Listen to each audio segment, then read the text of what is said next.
comisión directiva de SACIC por invitarme a hablar sobre tips and tricks del tratamiento de la incontinencia de orina de esfuerzo con implante transobturador. El objetivo de la presentación es exponer diferentes recomendaciones o procesos con el objeto de disminuir las complicaciones y aumentar el éxito del procedimiento quirúrgico. Existe muchísima evidencia sobre esta técnica. Cuando uno busca en el buscador de PubMed sobre transobturator tape, aparecen más de 4.000 citas que no solo hablan de la eficacia del procedimiento con la comparación con otras técnicas quirúrgicas, sino sobre la técnica en sí misma. La mayoría obviamente han sido estudiadas en los últimos 20 años y cada uno de los puntos de la técnica quirúrgica, desde la ergonomía del paciente hasta los diferentes tipos de suturas, cortes, correcta tensión, posicionamiento y demás, están si uno realiza la búsqueda pertinente. Por eso traté en el armado, en el diseño de esta presentación, buscar los diferentes puntos que creo que son fundamentales para el éxito de esta cirugía y mejorar la eficacia y disminuir las complicaciones, como es la anatomía, como es la utilización de diferentes agujas y kits, el posicionamiento del paciente en la camilla quirúrgica, el posicionamiento y la tensión del sling y el asesoramiento pre y post quirúrgico. La anatomía, sabemos que esta es una cirugía a ciegas, especialmente las cirugías de las disfunciones del piso pelviano, que es fundamental tener el dominio de la anatomía y este debiera ser el primer interés de todo ginecólogo que se inicie en la cirugía pélvica. Conocer las diferentes distancias entre las diversas estructuras anatómicas y las estructuras neurovasculares adyacentes es fundamental porque nos permite evitar riesgos innecesarios. Y esto debería permitir al cirujano trabajar con mayor seguridad, comodidad. La anatomía es fundamental para disminuir las complicaciones y obviamente también mejorar la efectividad del procedimiento. La anatomía del espacio transobturador es relativamente sencilla. El agujero obturador está rodeado por las ramas pubianas isquiáticas, el orificio, y uno remarca una zona de seguridad. Esa zona de seguridad donde no hay elementos ni vasculares ni neuronales. Esta se da en la palpación con el dedo pulgar en la piel y el dedo índice atrás de la vagina. Uno puede palpar la rama isquiática y el borde interno, que es en el punto amarillo, donde uno debería ingresar la aguja del implante transobturador. Acá podemos ver esta disección sagital, el ingreso de la malla, y que los elementos vasculares se encuentran aproximadamente a 3 centímetros. Por lo tanto, el conocimiento de la anatomía nos permite colocar la aguja en el lugar correcto, evitando las complicaciones principales, que son las lesiones vasculares y neuronales. En esta imagen se puede ver las diferentes inserciones de los músculos que tienen la relación directa con el ingreso de la aguja, que son el músculo gracil y el músculo obturador menor, que van desde medial hacia lateral. El posicionamiento del paciente es fundamental. Como les planteé previamente, cada uno de los puntos que analizamos no solamente tiene importancia por sí mismo, sino en interacción con los demás. Y la anatomía se expone de mucho mejor manera cuando uno lo coloca al paciente en la posición correcta. Las camillas son fundamentales. Existen muchos tipos de camillas. Las ideales serían este tipo de camillas que se llaman knee crutch, donde uno puede colocar apoyar el espacio popliteo del paciente y llegar a esta posición, que es colocar las piernas en hiperflexión. Acá vemos este dibujo que está a 45, 90 grados, las piernas estarían a 120 grados con una abducción de más de 50 grados. Poniendo la camilla con 10-15 grados de Trendelenburg, uno puede exponer los orificios obturadores de tal forma que estarían totalmente horizontales y que nos permiten colocar las agujas de la forma más sencilla, alejando los elementos neurovasculares del lugar de ingreso de la aguja. Tipo de aguja. Las agujas que utilizamos en los implantes transobturadores. Son unas agujas tipo EMET, que son agujas fuertes con un ojo en la punta, que tienen una curva y que tienen un mango y que se usan para pasar una ligadura alrededor de una estructura no diseccionada. Existen muchísimos tipos de agujas, desde agujas reutilizables, de acero inoxidable, a agujas curvas y agujas helicoidales. La industria a lo largo de estos 20 años ha diseñado diferentes tipos de agujas con diferentes aplicaciones.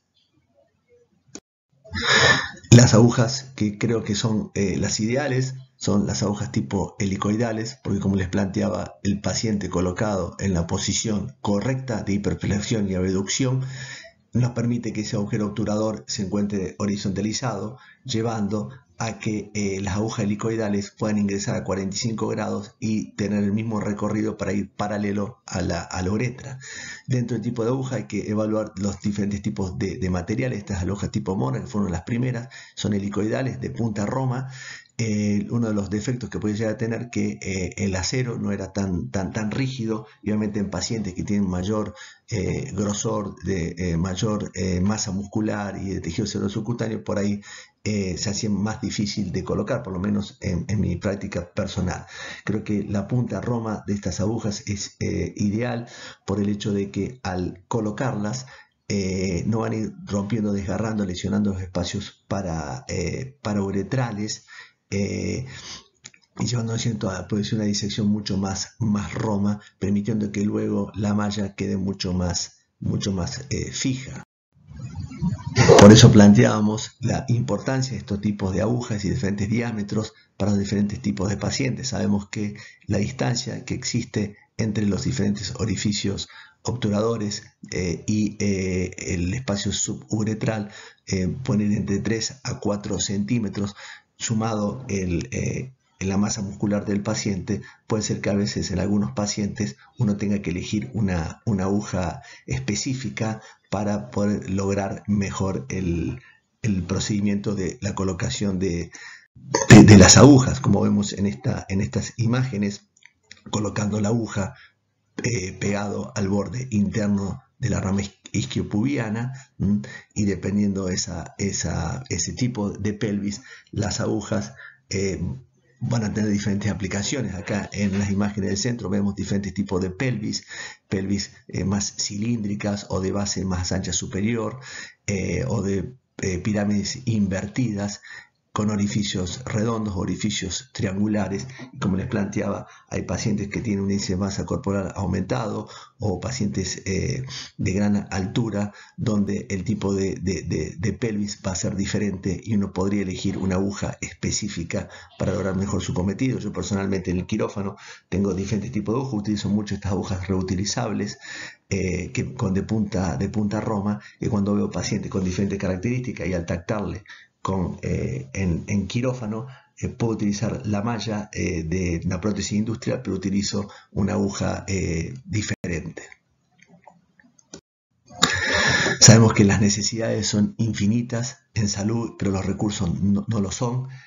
Los tipos de kits, sabemos bien que la malla de polipropileno macropolo monofilamento es una malla que tiene excelentes resultados en las disfunciones del piso pélvico. También esas mallas son utilizadas para resolución de hernias, otro tipo de patologías abdominales, y en la literatura figuran muchísimos trabajos de sling artesanales que son confeccionados con mallas de polipropileno en recorte de malla de 1,5 centímetros y con agujas como de estos modelos que utilizo yo. Son agujas de acero inoxidable, de fabricación alemana o americana, y en la literatura hablan de que la utilización de sling artesanales tailor-made tiene resultados de no inferioridad a los kits industriales y una alternativa terapéutica en los lugares donde por X motivos, ya sea porque el financiamiento de las obras sociales no lo cubren o en el sector público tampoco, pero le podemos ofrecer estos tipos de tratamiento a nuestros pacientes,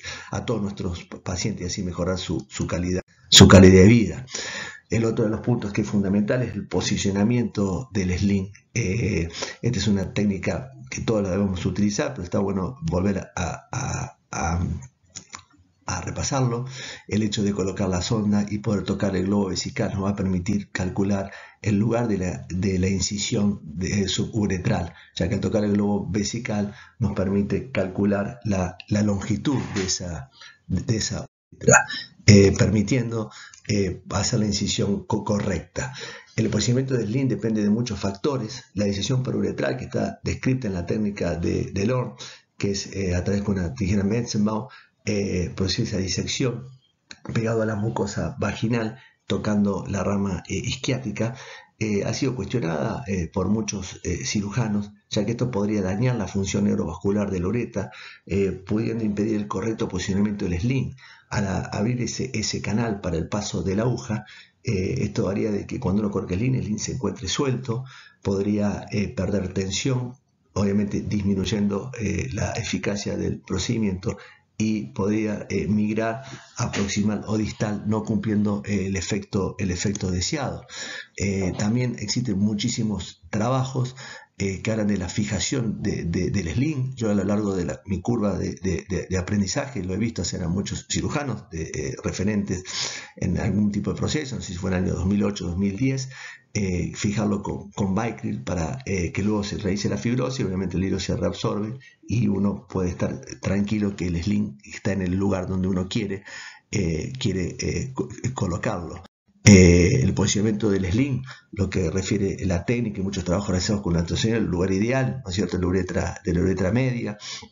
Un tercio distal debería estar entre 3 a 5 milímetros, idealmente a 2 milímetros de la uretra. La técnica de Lorne plantea la utilización de una tijera Metzenbaum para darle ese espacio unos 2 milímetros. Otra de las técnicas que se utiliza, que están descritas, es que usar una backhook o una Alice, colocándolo a 1 milímetro, produciendo el pliegue, tensionando el sling, y al abrir la Alice va a quedar ese espacio suelto. Otra de las técnicas que se utiliza es colocar una bujía 8 en la uretra y una 4 entre el sling y la uretra, llevando a dejar ese espacio, que obviamente que la intención es que el paciente no vuelva a estar incontinente, y por otro lado que no tenga, al estar muy presionado, disfunciones del vaciamiento vesical. En lo personal, yo no realizo la disección parauretral hace más de un año y medio. Eso me permite que al pasar mi aguja de acero inoxidable reutilizable de punta a roma, la coloco a través de la misma,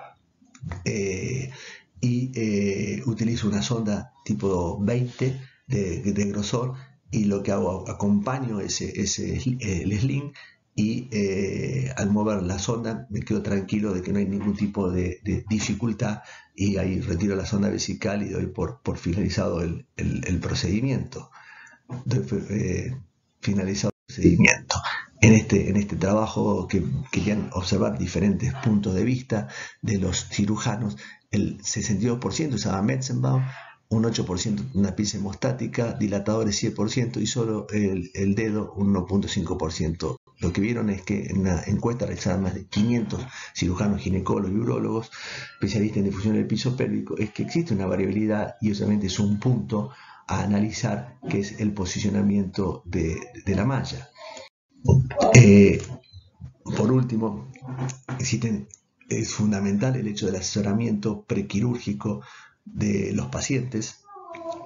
Uno de esos puntos es la rehabilitación del piso pélvico. Sabemos que es la primera línea en el tratamiento, y uno debe ofrecerle esto a los pacientes que tienen incontinencia urinaria de esfuerzo. Este trabajo, que existe muchísimo en el año 2022, habla de que el trabajo de rehabilitación del piso pélvico supervisado por fisioterapeutas mejora las tasas de cura de los pacientes con incontinencia urinaria de esfuerzo asociados a cirugía medio uretral. Obviamente hay otros puntos para analizar, pero esto creo mucha más confianza en el paciente y en el equipo quirúrgico, que ese paciente, luego de ser operado, asista a una rehabilitación para realmente conocer y volver, ¿no es cierto?, a reeducar a ese paciente en los hábitos urinarios correctos. Ya por último, dentro de la evaluación prequirúrgica, esta es una herramienta que utilizo también hace un año, que es un calculador de riesgo que figura en la página de la Cleveland Clinic, también de la Asociación de Laos, para pacientes que van a ir a cirugía por incontinencia de esfuerzo. Uno elige el tipo de cirugía. También existen para cirugías de prolapso, y colocando diferentes variables como características físicas del paciente, resultados de estudio dinámico, calidad de vida, hábitos de vida, y activando el calculador, esto nos va a decir ciertas situaciones de cómo la tasa de efectividad que tendría si uno realiza un transobturador o un retropúbico, y también la tasa de complicaciones que podría tener realmente una herramienta muy importante. Como conclusión, uno plantea de que cada uno de estos puntos va a llevar al éxito de la cirugía, pero la potencialidad que vamos a lograr, el hecho de que hagamos en forma correcta cada uno de los mismos, va a llevar a una sinergia muy importante, llevando a obtener los mejores resultados, no solo en la eficacia, sino en la prolongación de la efectividad del tratamiento para mejorar la calidad de vida de nuestros pacientes. Muchas gracias por su atención.